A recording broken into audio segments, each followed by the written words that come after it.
أعوذ بالله من الشيطان الرجيم. بسم الله الرحمن الرحيم.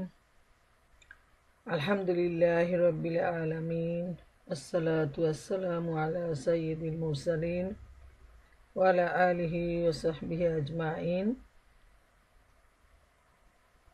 আজকের এই টেলিকনফারেন্সে উপস্থিত নর্থ আমেরিকার বিভিন্ন প্রান্ত থেকে আমার প্রিয় মা ও বোনেরা, সবাইকে আসসালামু আলাইকুম ওয়া রাহমাতুল্লাহি ওয়া বারাকাতুহু। আমরা আমাদের নিয়মিত দারসুল কুরআন প্রোগ্রাম শুরু করতে যাচ্ছি। প্রোগ্রামের শুরুতে রয়েছে আমাদের ধারাবাহিক সূরা আল আনআমের 51 থেকে 58 নম্বর আয়াত তেলাওয়াত, তরজমা এবং দার্স হবে। তো আমি প্রথমে আমার বোন তাবাসসুমকে 51 থেকে 58 নম্বর আয়াত পর্যন্ত তেলাওয়াত ও তরজমা করার জন্য বলছি। আসসালামু আলাইকুম ওয়া রাহমাতুল্লাহি ওয়া বারাকাতুহু। ওয়ালাইকুম আসসালাম ওয়া রাহমাতুল্লাহি ওয়া বারাকাতুহু। আউযু বিল্লাহি মিনাশ শাইতানির রাজীম। বিসমিল্লাহির রাহমানির রাহিম।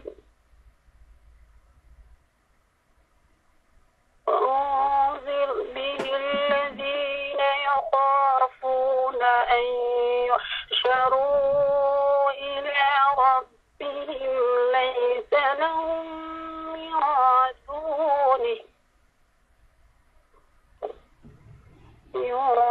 دونه ولي ولا شفيع لعلهم يتقون.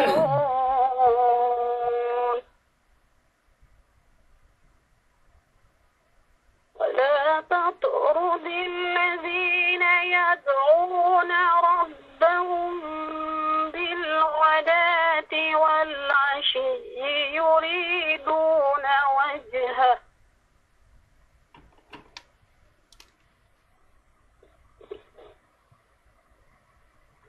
ما عليك من حسابهم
ইয়া লাইন কাটি গেছে।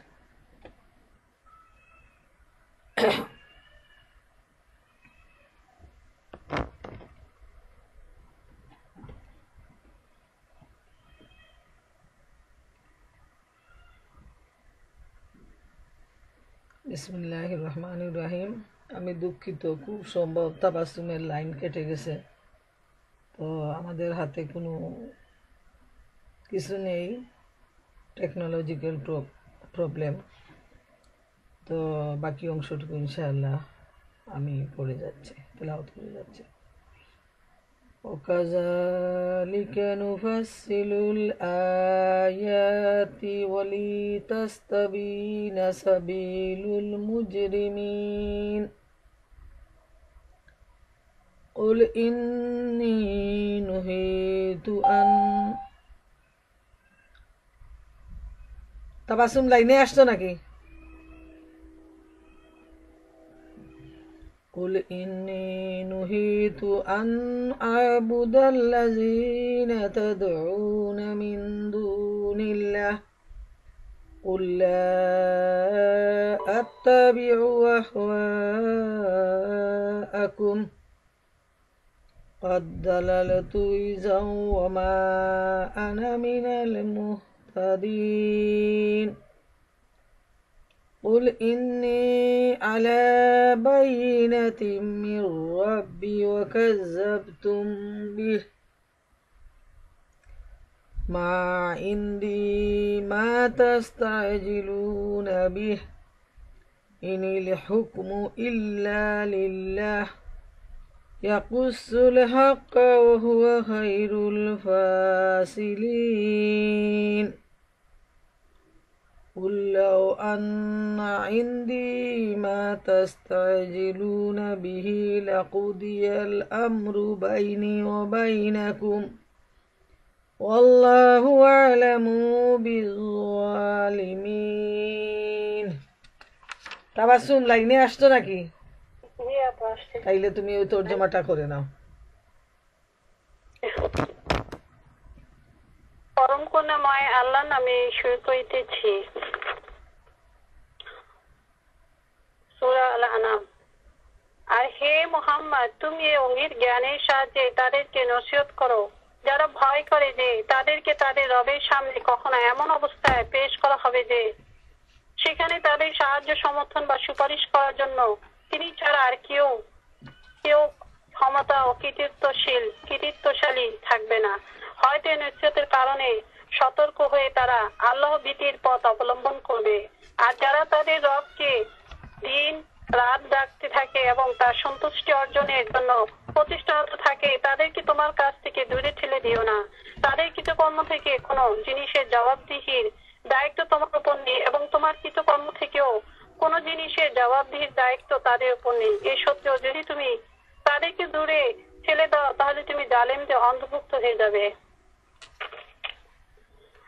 আসলে আমি এভাবে মানুষের মধ্য থেকে এক দলকে আরেক দলের সাহায্যে পরীক্ষা করেছি, যাতে তারা এদেরকে দেখে বলে, এরা কি সেসব লোক আমাদের মধ্য থেকে যাদের প্রতি আল্লাহ অনুগ্রহ করেছেন? হ্যাঁ, আল্লাহ কি তার শকরগুজার বান্দা কারা, সেটা বান্দা কারা সেটা এদের চাইতে বেশি জানেন না? আমার আয়াতের প্রতি যারা ঈমান আনে তারা যখন তোমার কাছে আসে তখন তাদেরকে বলো, তোমাদের প্রতি শান্তি বর্ষিত হোক। তোমাদের দয়া ও অনুগ্রহের নীতি নিজের জন্য অপরিহার্য করে নিয়েছেন। তোমাদের কেউ যদি অজ্ঞতাবশত কোনো খারাপ কাজ করে বসে তারপর তওবা করে এবং সংশোধন করে নেয় তাহলে তিনি তাকে মাফ করে দেন এবং নরম নীতি অবলম্বন করেন। এটি তার দয়া ও অনুগ্রহের প্রকাশ। আর এভাবে আমি আমার নিশানিগুলো বিশদভাবে বর্ণনা করে থাকি যাতে অপরাধীদের পথ একেবারে সুস্পষ্ট হয়ে ওঠে। হে মুহাম্মদ, তাদেরকে বলে দাও, তোমরা আল্লাহকে বাদ দিয়ে অন্য যাদেরকে ডাকো তাদের বন্দী করতে আমাকে নিষেধ করা হয়েছে। বলো, আমি তোমাদের ইচ্ছা বাসনার অনুসরণ করব না। এমনটি করলে আমি বিপদগামী হব এবং সরল সত্য পথ লাভকারীদের অন্তর্ভুক্ত থাকবো না। বলো, আমার রবের পক্ষ থেকে আমি একটি উজ্জ্বল প্রমাণের উপর প্রতিষ্ঠিত আছে এবং তোমরা তাকে মিথ্যা বলেছ। এখন তোমরা যে জিনিসটি তাড়াতাড়ি চাচ্ছ সেটি আমার ক্ষমতার আওতাধীন নয়। ফয়সালার সমস্ত ক্ষমতা আল্লাহর হাতে। তিনি সত্য বিবৃত করেন, সত্য বিবেচিত করেন এবং তিনি সবচেয়ে ভালো ফয়সলাকারী।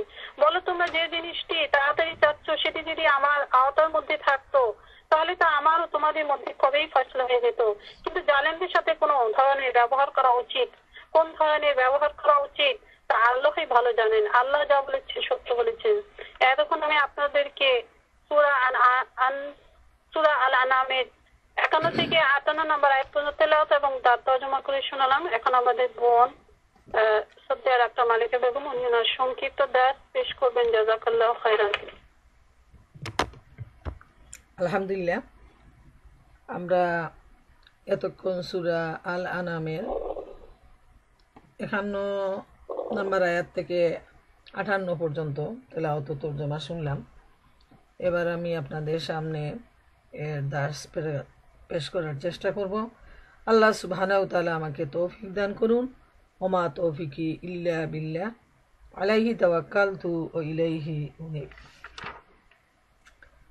51 নম্বর আয়াতে আল্লাহ সুবহানাহু ওয়া তাআলা ইরশাদ করেন, হে মুহাম্মদ সাল্লাল্লাহু আলাইহি ওয়াসাল্লাম, তুমি এর ওহীর সাহায্যে ওইসব লোককে ভীতি প্রদর্শন করো যারা ভয় করে যে তাদেরকে তাদের প্রতিপালকের কাছে এমন অবস্থায় সমবেত করা হবে যেখানে তিনি ছাড়া তাদের আর কোনো সাহায্যকারী হবে না, না থাকবে তাদের কোনো সুপারিশকারী, হয়তো এ কারণে তারা মুত্তাকি হবে। এখানে আল্লাহ সুবহানাহু ওয়া তাআলা মুহাম্মদ সাল্লাল্লাহু আলাইহি ইসলামকে উদ্দেশ্য করে বলছেন যে এই মহাগ্রন্থ আল কুরআন যা আল্লাহ তাআলার পক্ষ থেকে ওহীর মাধ্যমে মুহাম্মদ সাল্লাল্লাহু আলাইহি ইসলামের প্রতি নাজিল হয়েছে, এর মাধ্যমে তিনি যেন ওই লোকদেরকে ভয় প্রদর্শন করেন যে যারা আল্লাহর সামনে হাজির হওয়ার ব্যাপারে যাদের বিশ্বাস রয়েছে, যাদের ভয় রয়েছে, আর যারা মনে করে আল্লাহ ছাড়া তাদের আর কোনো অভিভাবক নেই এবং তাদের আর কোনো সুপারিশকারীও নেই যাদের দ্বারা তারা উপকৃত হতে পারে। যারা আল্লাহর ভয়ে ভীত সন্ত্রস্ত থাকে, যারা আখিরাতে আদালতে হিসাবের দিনের ভয় রাখে, আর এই ভয়ও তাদের মধ্যে থাকে যে আল্লাহ তাআলার সামনে তাদেরকে উপস্থিত হতে হবে।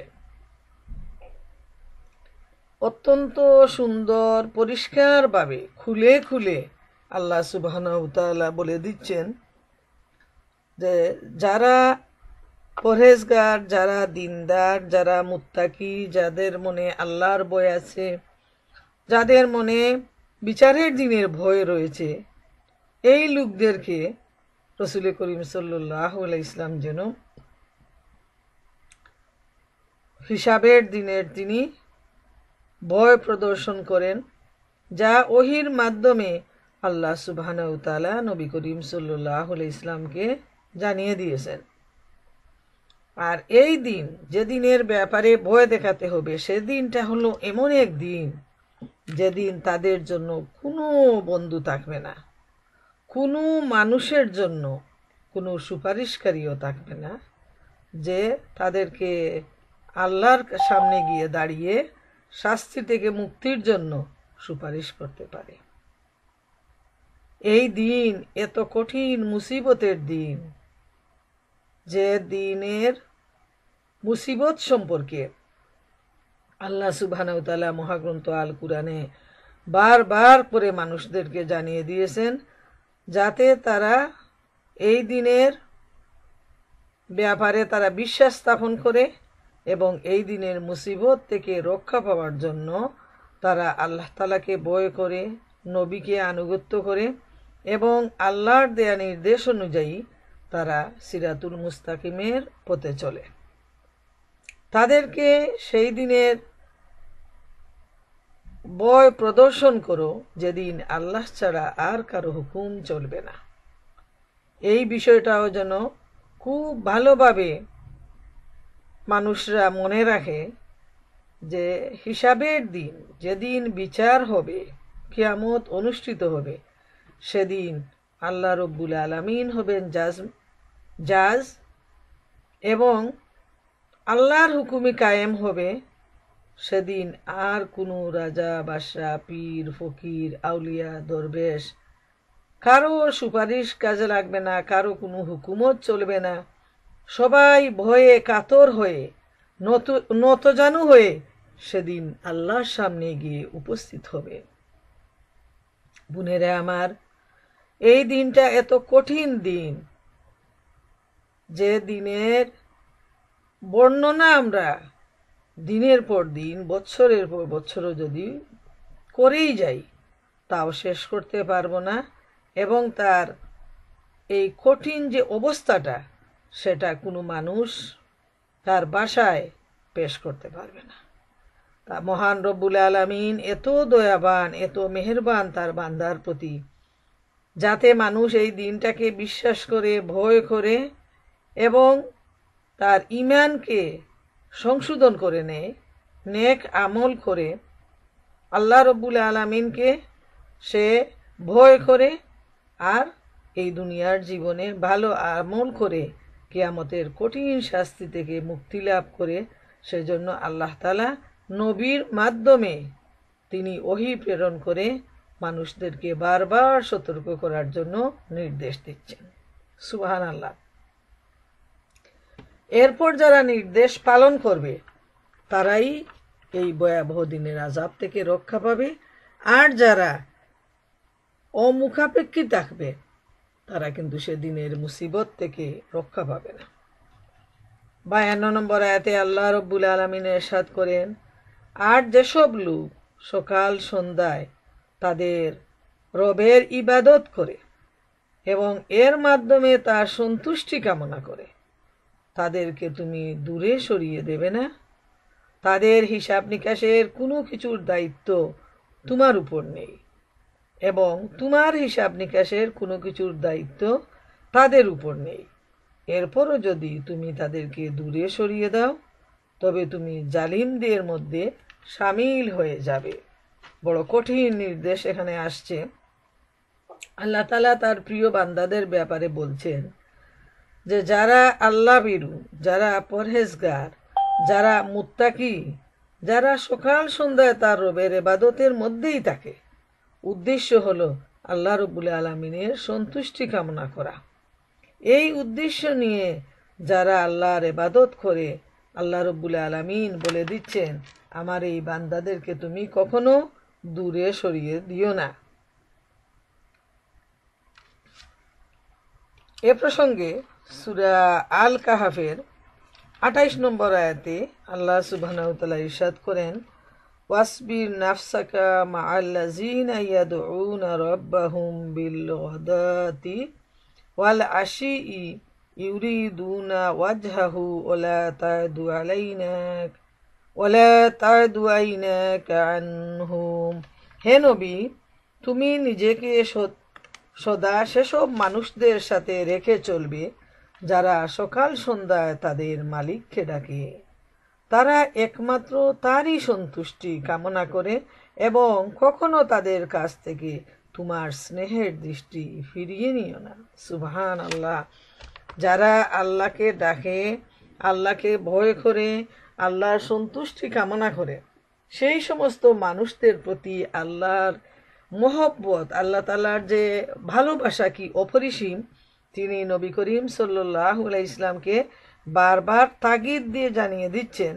যেমন আল আনামের 52 নম্বর আয়াতে তিনি বলছেন, সূরা কাহাফের 28 নম্বর আয়াতেও আল্লাহ তাআলা একই বর্ণনা দিয়ে আসছেন যে কোনো অবস্থায় আমার বান্দারা যারা আমাকে ভালোবাসে, আমাকে ভয় করে, তাদেরকে তুমি তোমার কাছ থেকে সরাইয়ে দিও না, কোনো অবস্থায় না। আর সূরা মুমিনের 60 নম্বর আয়াতে আল্লাহ তাআলা তার বান্দাদের ব্যাপারে বলছেন, ওয়াকালা রাব্বুকুম উদউনি আস্তাজিব লাকুম, তোমরা আমার নিকট প্রার্থনা করো, আমি তোমাদের সেই প্রার্থনা কবুল করব।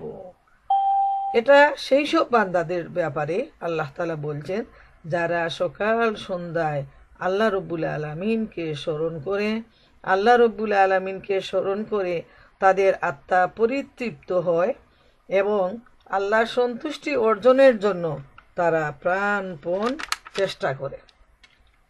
আল্লাহ সুবহানাহু ওয়া তাআলা নবী করিম সাল্লাল্লাহু আলাইহি সাল্লামকে বলছেন, হে মুহাম্মদ সাল্লাল্লাহু আলাইহি সাল্লাম, না তাদের হিসাব তোমার কাছে নেওয়া হবে, না তোমার হিসাব তাদের কাছে নেওয়া হবে।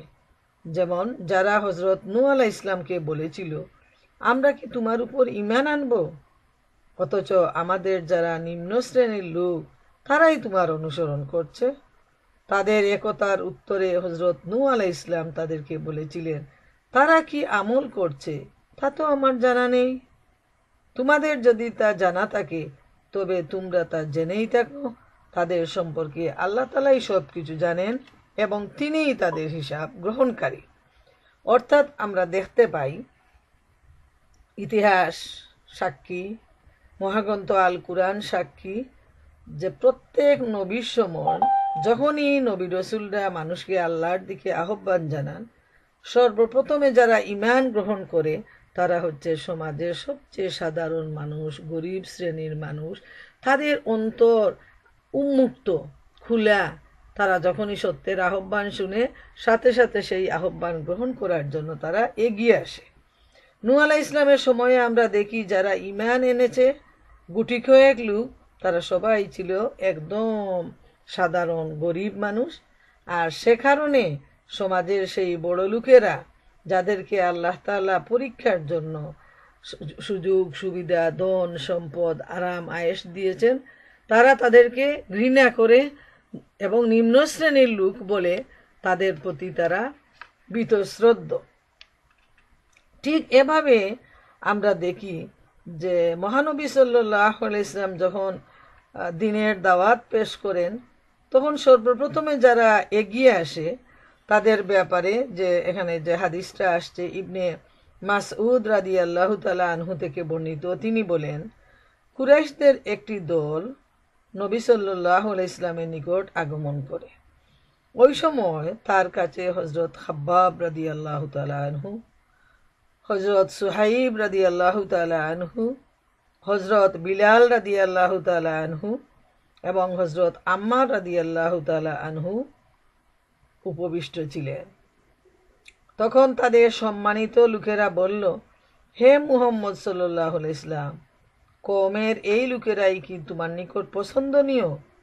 এরাই কি এমন লোক যে আল্লাহ তাআলা আমাদেরকে ছেড়ে তাদের উপর অনুগ্রহ করেছেন?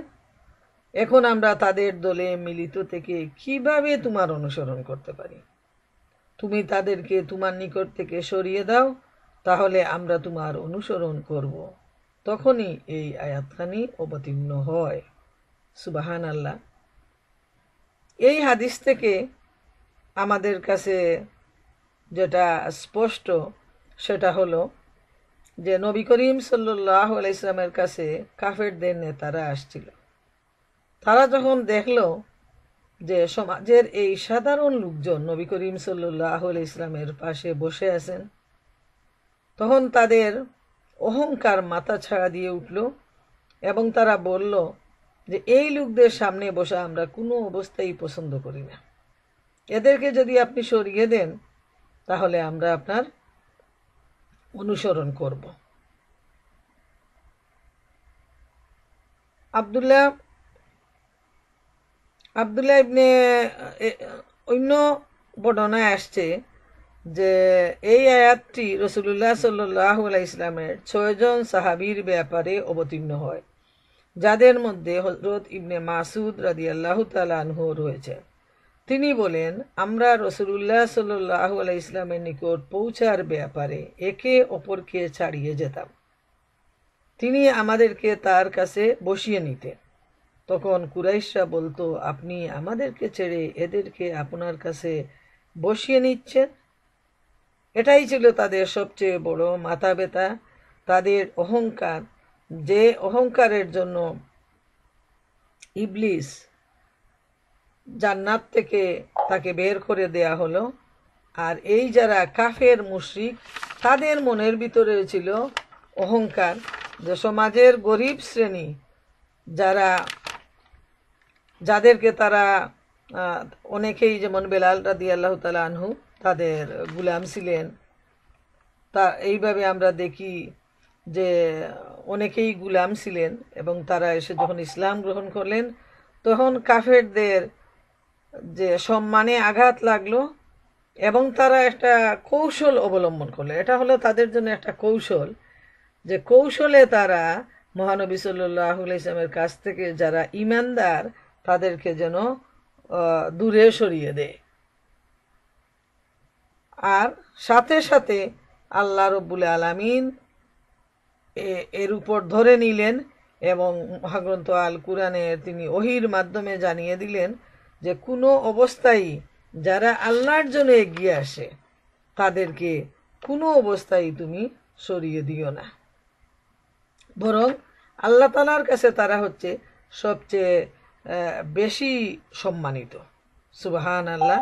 আল্লাহ তাআলা যারা আল্লাহর বয়ে আল্লাহর মহব্বতে এগিয়ে আসে আল্লাহ তাআলা তাদেরকে পছন্দ করেন, তাদের উপর আল্লাহ তাআলা সন্তুষ্ট।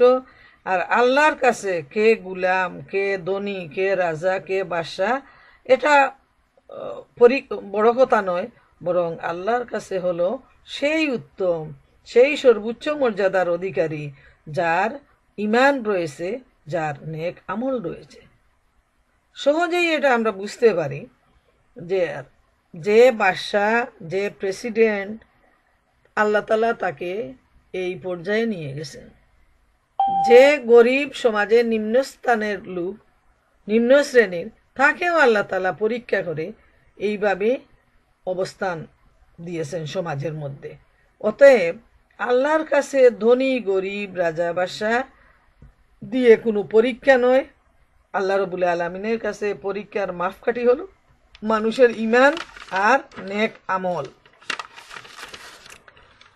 53 নম্বর আয়াতে আল্লাহ তাআলা ইরশাদ করেন, এমনই ভাবেই আমি একজন দ্বারা অপরজনকে পরীক্ষায় নিপতিত করে থাকি, যেন তারা বলতে থাকে যে এরাই কি ওইসব লোক যে আমাদের মধ্যে এদের প্রতি আল্লাহ অনুগ্রহ ও মেহেরবানি করেছেন। ব্যাপারটা কি এটা নয় যে আল্লাহ কৃতজ্ঞতা পরায়ণ লোকদেরকে ভালোভাবেই জানেন। যে আল্লাহ রাব্বুল আলামিন মানুষকে একজন দিয়ে আরেকজনকে আল্লাহ সুবহানাহু ওয়া তাআলা পরীক্ষা করেন। কাউকে সম্পদ দিয়ে পরীক্ষা করেন, কাউকে বিপদ দিয়ে পরীক্ষা করেন, কাউকে গরিব করে পরীক্ষা করেন। এইভাবে আল্লাহ তাআলার পরীক্ষা বিভিন্ন ধরনের হয়ে থাকে। আল্লাহ রাব্বুল আলামিন যে পরীক্ষা নিচ্ছেন, এই পরীক্ষার ফলাফল এই ছিল যে কাফির কুরাইশরা বলতো এরাই কি ওইসব লোক আমাদেরকে বাদ দিয়ে আল্লাহ তাদের উপর অনুগ্রহ করেছেন। ব্যাপারটা ছিল যে প্রথম দিকে বেশিরভাগ ওইসব লোকই ইসলাম গ্রহণ করেছিল যারা দুর্বল এবং নিম্ন শ্রেণীর লোক। আমির ও নেতৃস্থানীয়দের খুব কম লোকই দিনের মধ্যে এসেছিল। যেমন হযরত নূহ আলাইহিস সালামের কওমের লোকেরা বলেছিল, যেটা আগে আমি বলেছি, যে আপনার অনুসরণকারী কি এই সমস্ত লোক যারা সমাজের সবচেয়ে নিম্ন শ্রেণীর। তো এজন্য তাদের মধ্যে এই অহংকারটা কাজ করেছিল যে যারা যিনি নবী হবেন তাদের এটাও আর একটা প্রশ্ন ছিল যে তিনি হবেন রাজা বাদশাহ, তিনি হবেন ধনী, তার সম্পদ এত বেশি হবে যে এই সম্পদ বহনের জন্য অনেক লোক থাকবে। এই ধরনের একটা আইডিয়া ছিল যে মুহাম্মদ কিভাবে নবী হন, তিনি তো হচ্ছেন একেবারে গরিব, তার গড়ে কোনো খাবার নেই, ভাঙ্গা গড়, তার কোনো কিছুই নেই। এই ধরনের লোককে আল্লাহ কিভাবে নবী করে প্রেরণ করলেন। তারপর তাদের প্রশ্ন হলো যে যারা মুহাম্মদের অনুসারী এরা সবাই সমাজের নিম্ন শ্রেণীর, কেউ গুলাম, কেউ দরিদ্র, কেউ একেবারে নিম্ন শ্রেণীর লোক, এরা কিভাবে এই আল্লাহর প্রিয় বান্দা হতে পারে। যদি আল্লাহর প্রিয় বান্দা কেউ হয়ে থাকে তাইলে তো সেই হবে যে এই সমাজের আমির উমরা, যে এই সমাজের সবচেয়ে প্রতিষ্ঠিত ব্যক্তি, যার সম্মান রয়েছে, এই ধরনের লোকই হবে ইসলামের অনুসারী এবং আল্লাহর প্রিয় পাত্র। আর এই ব্যাপারটাই তাদেরকে এমনভাবে বাধা দিয়েছিল ইমানের পথে যে তাদের মধ্যে অহংকারের বীজ বাসা বেঁধে নিল, এবং তারা এই প্রশ্ন করে করেই তারা নিজেদেরকে দিন থেকে দূরে সরাইয়া রাখল। এমনকি অন্য একটি হাদিসে আসছে যে যখন নবী করিম সাল্লাল্লাহু আলাইহি সাল্লাম আর কাছে তারা আসলো, এসে দেখলো যে এই সমাজের যারা নিম্ন শ্রেণীর লোক তারাই সবাই বসে আছে আল্লাহ রসুল সাল্লাল্লাহু আলাইহি সাল্লামের সামনে, তখন তারা বলল যে আপনি তাদেরকে সরাইয়ে দিন, তারা যদি সরে যায় তাইলে আমরা আপনার কথা শুনব। তখন তিনি বললেন ঠিক আছে। এরপর মুহাম্মদ সাল্লাল্লাহু আলাইহি সাল্লাম হযরত আলী রাদিয়াল্লাহু তাআলা আনহুকে বললেন কাগজ কলম নিয়ে আসার জন্য। ঠিক এ মুহূর্তেই আল্লাহ রাব্বুল আলামিনের পক্ষ থেকে ওহী নাজিল আসে যে এদেরকে তোমার কাছ থেকে সরাইয়ে দিও না, যারা সকাল সন্ধ্যায় আল্লাহ তাআলাকে ডাকে, যারা আল্লাহকে সন্তুষ্টি করার জন্য যারা প্রাণপণ প্রচেষ্টা করে, এদেরকে তুমি কোনো সময়ই দূরে সরিয়ে দিও না। তখন নবী করিম সাল্লাল্লাহু আলাইহি সাল্লাম হাতের কাগজটা একেবারে ছিঁড়ে ফেলে দিলেন। সুবহান আল্লাহ। তো এই প্রসঙ্গটা নিয়ে আমরা আরেকটু অগ্রসর হতে পারি। যেমন আজকের দিনেও আমরা দেখি যে যদি দিন ইসলামের মধ্যে একজন ধনী মানুষ আসে, একজন সমাজের উচ্চ লেভেলের একজন লোক এগিয়ে আসে, তাহলে আমরা নিজেরাও কিন্তু খুশি হই এবং তাকে আমরা অনেক মূল্য দিই। যদি আমরা কোরআনের মজলিস করি, ওয়াজে আসর বসে, মজলিস বসে, তখন যদি ডাক্তার, ইঞ্জিনিয়ার, লয়ার এরা যদি আসে, ডক্টরেট ডিগ্রিধারী লোকজন আসে, তাহলে দেখা যায় যারা প্রোগ্রামটা অ্যারেঞ্জ করে তারা সবাই খুব খুশি হয় যে সমাজের নামি দামি লোকজন আসছে।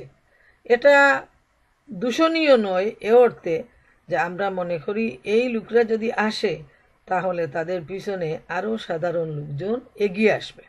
মহানবী সাল্লাল্লাহু আলাইহি সাল্লাম তিনি একজন মানুষ, তিনি ভাবলেন যে কুরাইশ বংশের উচ্চ স্থানীয় লোকগণ যদি আসে, যারা সমাজের নেতৃস্থানীয়, তাহলে এই যে নতুন যে ইসলামটা সবে মাত্র চারা গাছ, এই লোকদের মাধ্যমে এটা মজবুত হবে এবং তাদের পিছনে সমাজের আরো লোকজন দ্রুত এগিয়ে আসবে। কিন্তু ইসলাম এমন একটা দিন, শান্তির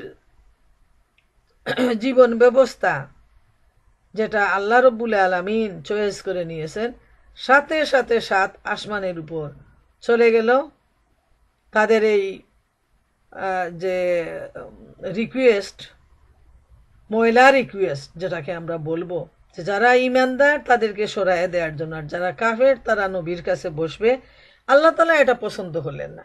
তিনি সাথে সাথে আল্লাহ রসুল সাল্লাল্লাহু আলাইহি সাল্লামকে ধরে নিলেন যে এটা কোনো অবস্থায় ঠিক নয়, বরং যারা এগিয়ে আসে আল্লাহর বয়ে, আল্লাহর মহব্বতে, তুমি তাদেরকে কাছে আশ্রয় দেও, আর বাকিরা সরে যাক, এতে আল্লাহ তাআলার কোনো কিছু আসে যায় না।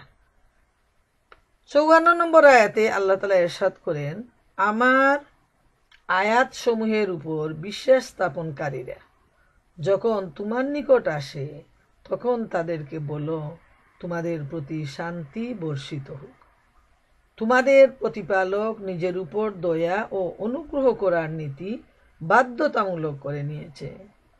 তোমাদের মধ্যে যে ব্যক্তি অজ্ঞানতা ও মূর্খতাবশত কোনো খারাপ কাজ করে বসে, অতঃপর সে যদি তওবা করে ও নিজেকে সংশোধন করে নেয়, তবে জানবে যে তিনি হচ্ছেন ক্ষমাপরায়ণ এবং তিনি করুণাময়।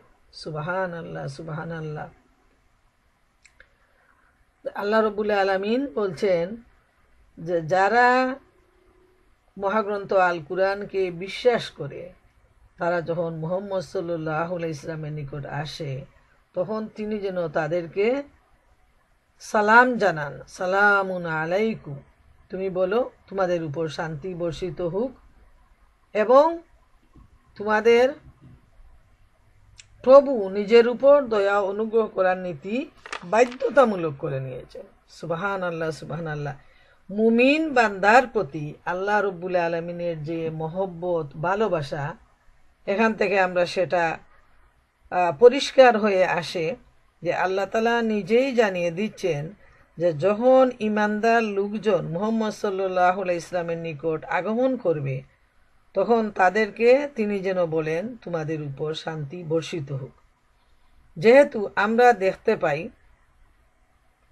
এবং বিশেষ করে আমরা যখন সিরাতের আলোচনা অনেকখানি এগিয়ে আসছি, আমরা দেখি সাহাবায়ে কেরামরা, নবীর সঙ্গী সাথীরা কিভাবে আল্লাহর জন্য আর আল্লাহ রসুলের জন্য, আল্লাহ আর আল্লাহ রসুলের নির্দেশ পালনের জন্য নিজের ঘর বাড়ি দেশ ত্যাগ করে তারা নিজের জীবনকে তারা বিপন্ন করে দিচ্ছেন শুধুমাত্র আল্লাহর জন্য, আল্লাহর সন্তুষ্টির জন্য। সুবহান আল্লাহ।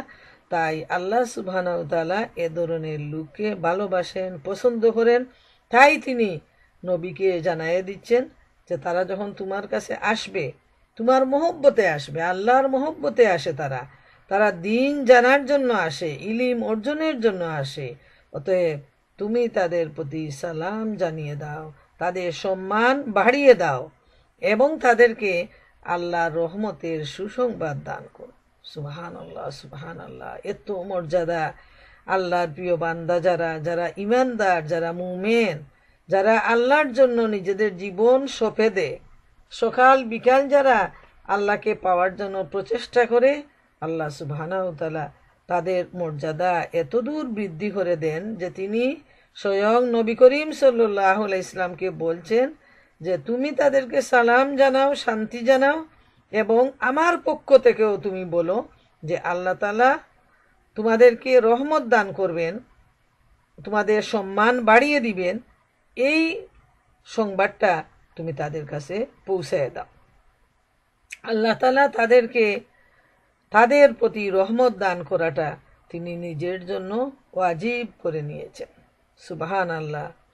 এরপর যদি এই ইমানদারদের মধ্যে, মুমিন বান্দাদের মধ্যে কেউ যদি মূর্খতাবশত বা অজ্ঞতা খারাপ কাজ করে বসে, তবে এবং তারপর তারা যদি তওবা করে নিজেদেরকে সংশোধন করে নেয়, তবে তুমি তাদেরকে জানিয়ে দাও যে আল্লাহ রব্বুল আলামিন তওবা কবুলকারী, তিনি অত্যন্ত দয়াবান তার বান্দার প্রতি, যে বান্দা যদি গুনার কাজ করে তবে তিনি তাদেরকে মাফ করে দেন। সুবহান আল্লাহ, সুবহান আল্লাহ। এই হলেন আমার আল্লাহ তাআলা, এই হলো আল্লাহ তাআলার দয়া, যে বারবার তিনি বান্দাকে ক্ষমার দিকে, রহমতের দিকে তিনি আহ্বান জানাচ্ছেন, যে আমার বান্দা যদি গুনাহ করে তারপর ক্ষমা চায়, আমি তাদেরকে মাফ করে দেব। এই সুসংবাদটিও তুমি তাদেরকে জানিয়ে দাও। 55 নম্বর আয়াতে আল্লাহ বলছেন, এমনই ভাবে আমি আমার আয়াত ও নিদর্শন সমূহ সবিস্তার বর্ণনা করে থাকি, যেন অপরাধী লোকদের পথটি সুস্পষ্ট হয়ে পড়ে। সুবহান আল্লাহ। আল্লাহ রব্বুল আলামিনের এই বক্তব্যগুলোর মধ্যে কোনো ধরনের ফাঁকযোগ নেই, কোনো ধরনের কুটিলতা নেই, কোনো ধরনের কঠিন কিছু নেই, বরং অত্যন্ত সহজ, স্বাভাবিক এবং সুন্দর ভাষায় আল্লাহ সুবহানাহু ওয়া তাআলা বান্দাদের জানিয়ে দিচ্ছেন যে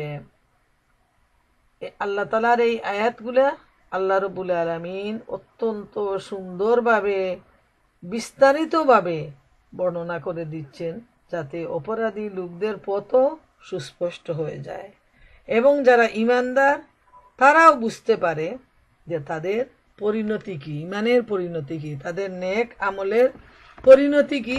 ইমানদাররাও যেন এটা পরিষ্কারভাবে জেনে নেয়, আর কাফেররাও যেন বুঝে নেয় তাদের রাস্তা কোনটি, তাদের পরিণাম ফল কোনটি। সুবহানাল্লাহ।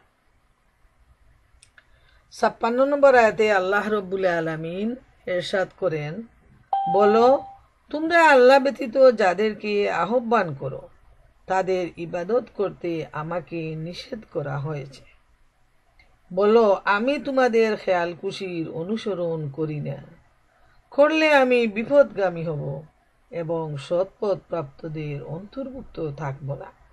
আল্লাহ তাআলা মহানবী সাল্লাল্লাহু আলাইহি ওয়াসাল্লামকে বলছেন যে তুমি বলো, তোমরা আল্লাহ ছাড়া যাদের ইবাদত করো, যাদেরকে তোমরা ডাকো, যেসব দেব দেবী মূর্তি তোমাদের হাতের তৈরি, কেউ সূর্যের পূজা করে, কেউ চাঁদের পূজা করে, কেউ মানুষের পূজা করে, এই সমস্ত ইবাদত থেকে আল্লাহ তাআলা আমাকে নিষেধ করেছেন। আমি যেন তোমরা যাদের ইবাদত করো কোনো অবস্থায় আমি যেন তাদের ইবাদত করি না। মুশরিকদেরকে বলে দেয়া হয়েছে যে তোমরা যে সমস্ত দেবদেবী আর মূর্তিকে আল্লাহর সমান মনে করো, আল্লাহর সাথে শরীক স্থাপন করো, এই সমস্ত মূর্তি পূজাকে সমর্থন না করার জন্য তোমাদেরকে নির্দেশ দেয়া হয়েছে এবং আমি কোনো অবস্থায় তোমাদের পথ অনুসরণ করতে পারি না।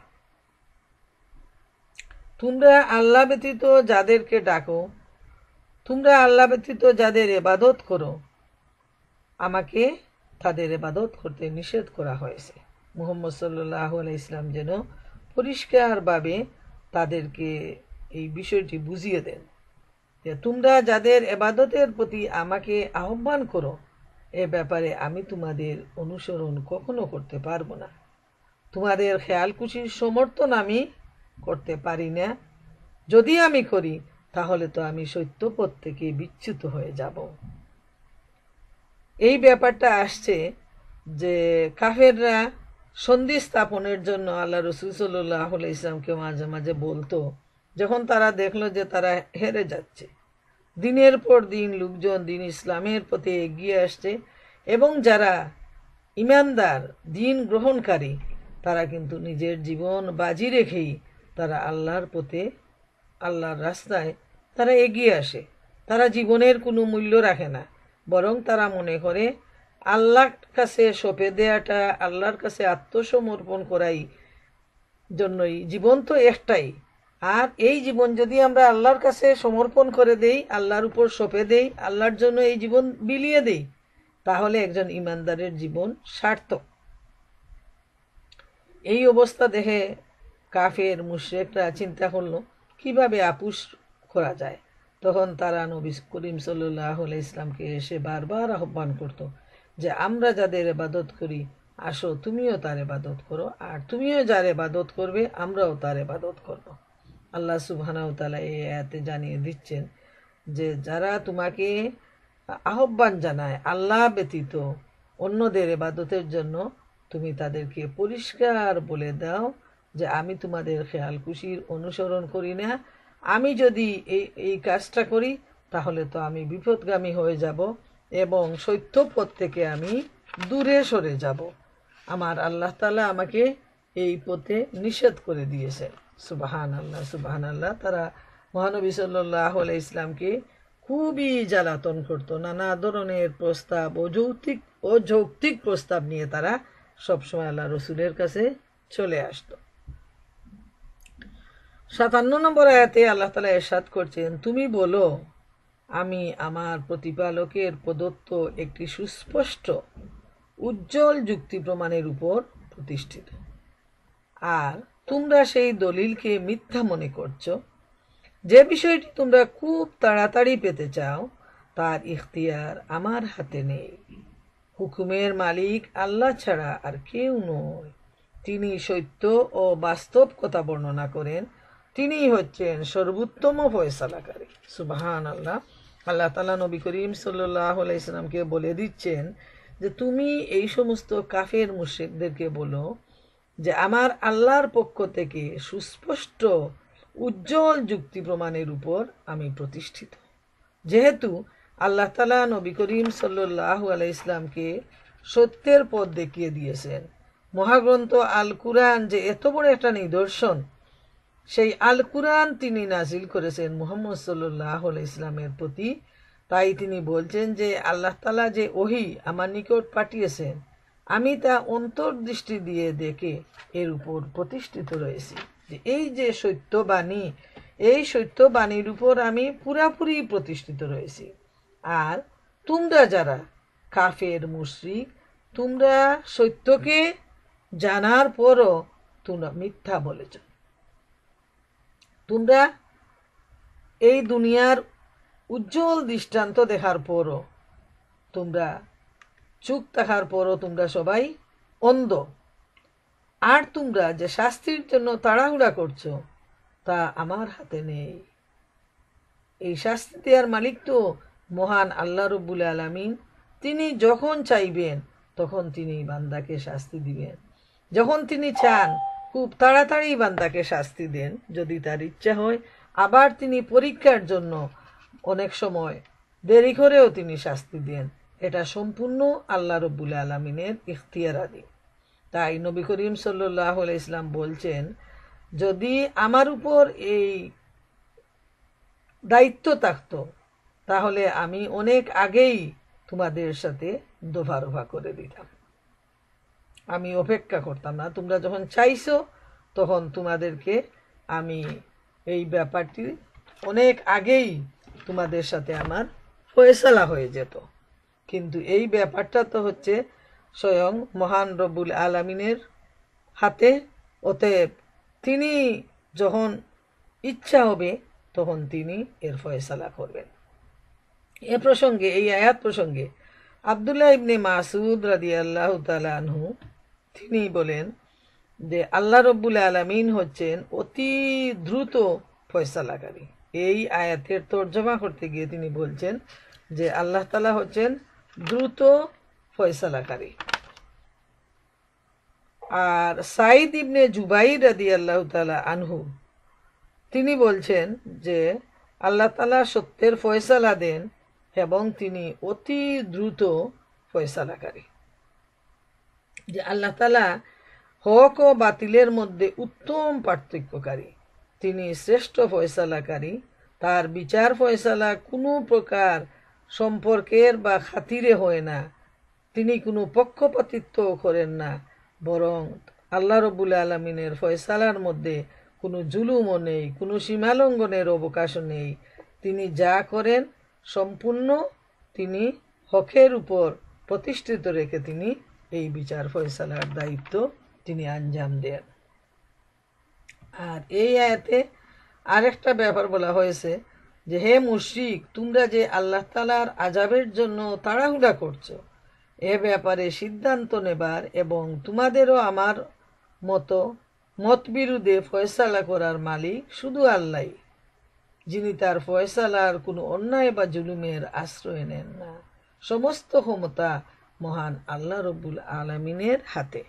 এই ব্যাপারটি আল্লাহ তাআলা মহানবী সাল্লাল্লাহু আলাইহি ওয়াসাল্লামকে বলছেন যে তুমি তাদেরকে এই ব্যাপারটি পরিষ্কারভাবে জানিয়ে দাও যে ফয়সালার মালিক হচ্ছেন মহান আল্লাহ রব্বুল আলামিন।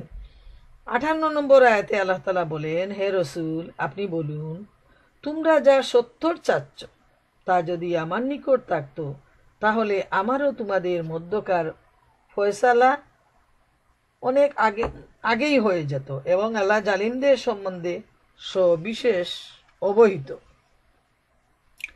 ইমাম আবু জাফর মুহাম্মদ ইবনে জারির তাবারি রহমতুল্লাহ আলাইহি এই আয়াত প্রসঙ্গে বলেন যে আল্লাহ তাআলা তার প্রিয় নবী মুহাম্মদ সাল্লাল্লাহু আলাইহি ওয়াসাল্লাম বলেন, হে মুহাম্মদ, যারা দেবদেবী ও মূর্তিগুলোকে নিজ প্রতিপালকের সমকক্ষ বলে ধারণা করে আর আপনাকে কুরআনকে মিথ্যা বলে আল্লাহ তাআলার আযাবকে তারা খুব তাড়াতাড়ি চায়, তাদেরকে বলে দিন যে আযাবকে তোমরা তাড়াতাড়ি চাও তা যদি আমার হাতে থাকতো তাহলে যা তোমরা সত্তর চাও তার ফয়সালা কিন্তু অনেক আগেই হয়ে যেত। কিন্তু এটা তো মহান আল্লাহ তাআলার হাতে।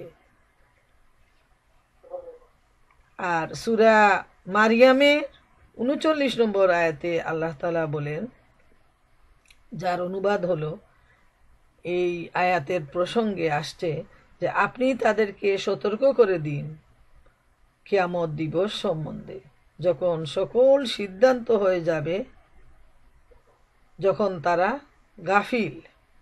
যে এটা এমন একটা দিন, এমন একটা সময় সিদ্ধান্ত হবে যে তারা যখন গাফলাতির মধ্যে তারা অবস্থান করবে। এভাবেই এই বিষয়ের ফয়সালা একদিন হয়েই যাবে, তখন কিন্তু আর করার কিছু থাকবে না।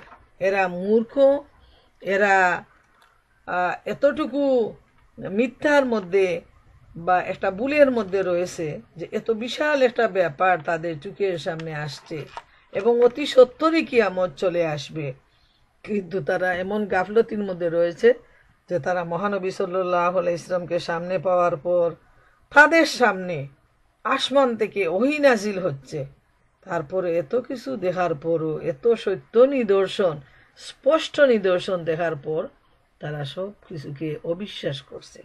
এদের মতো হতভাগ্য আর কেউ নেই এবং এদের জন্য শাস্তি অবধারিত। প্রিয় মা বোনেরা আমার, আমরা আজকের এই আলোচনা থেকে যে বিষয়টি আমরা শিক্ষা নেব, সূরা আল আনামের 51 থেকে 58 নম্বর আয়াত পর্যন্ত ইনশাআল্লাহ আপনাদের সাথে আমি শেয়ার করব যে আমরা এখান থেকে কি শিক্ষা নিতে পারি। তো আমি সংক্ষেপে এটাই বলবো যে আল্লাহ সুবহানাহু তাআলাকে যারা ভয় করে, যারা আল্লাহর জন্য সকাল সন্ধ্যা ইবাদত বন্দেগী করে, আল্লাহর সন্তুষ্টির জন্য যারা সারাক্ষণ আল্লাহর সামনে হাত পাতে, অন্তর দিয়ে যারা কান্নাকাটি করে, আল্লাহ সুবহানাহু তাআলা এদেরকে খুব পছন্দ করেন, এদেরকে ভালোবাসেন এবং নবী করিম সাল্লাল্লাহু আলাইহি ইসলামকে তিনি বলে দিচ্ছেন যে এদেরকে তোমার কাছে থেকে তুমি সরায়ে দিও না। যদি তুমি সরায়ে দাও তাহলে তুমি জালেমদের মধ্যে হয়ে যাবে। এত কঠোর কথা বলছেন আল্লাহ তাআলা। কি পরিমাণ ভালোবাসা এই মুমিনদের জন্য আল্লাহ তাআলার। তারপর নবীকে নির্দেশ দিচ্ছেন এরা যখন তোমার কাছে আসে তুমি সালাম জানাও এবং তুমি সুসংবাদ দাও আমার পক্ষ থেকে যে তাদের প্রতি আমার রহমত নাজিল হবে। এবং এরপরও যারা গুনাহ করে ফেলবে, অজ্ঞানতাবশত, ভুলবশত, অজ্ঞতাবশত, তারা যদি তওবা করে, তারা যদি মাফ চায়, আমি আল্লাহ সুবহানাহু তাআলা তাদেরকে মাফ করে দিব।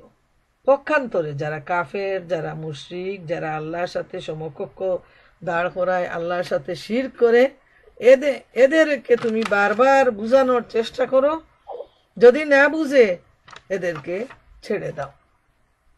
এবং এদের পরিণাম যে কি হবে সে সম্পর্কে কিন্তু মহাগ্রন্থ আল কুরআনে বারবার জানায়া দেয়া হয়েছে যে তারা ভীষণ ক্ষতির মধ্যে তারা নিমজ্জিত হবে এবং কঠিন শাস্তি তাদেরকে দেয়া হবে।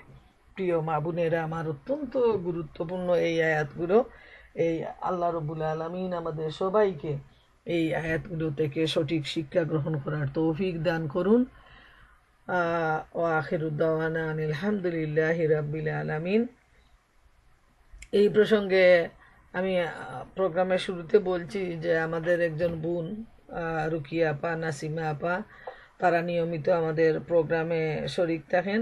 আজকে তাদের আব্বা অসুস্থ ছিলেন অনেক দিন এবং বৃদ্ধ মানুষ। আমরা এর আগেও দোয়া করেছি যে আল্লাহ তাআলা যেন তাকে ঈমানের সাথে আল্লাহর কাছে নিয়ে নেন। তো আজকে তিনি ইন্তেকাল ফরমাইছেন। ইন্না লিল্লাহি ওয়া ইন্না ইলাইহি রাজিউন। আমরা তার জন্য দোয়া করব যে বাংলাদেশে দিনের 11:30-12টার দিকে তার জানাজা হবে। তো আল্লাহ রাব্বুল আলামিন যেন তাকে মাফ করে দেন, জান্নাত নসিব করেন এবং সওয়াল জবাব সহজ করে দেন, কবরের আযাব থেকে পানা দেন এবং আরও যারা রয়েছেন কবরে আল্লাহ সুবহানাহু তাআলা সবাইকে মাফ করুন। রাব্বির হামহুমা কামা রাব্বায়ানি সগীরা। আল্লাহ তুমি সমস্ত কবরবাসীকে মাফ করে দিও। আল্লাহ আয় রব্বুল আলামিন, তুমি যারা অসুস্থ তাদেরকে তুমি শিফা দান করিও।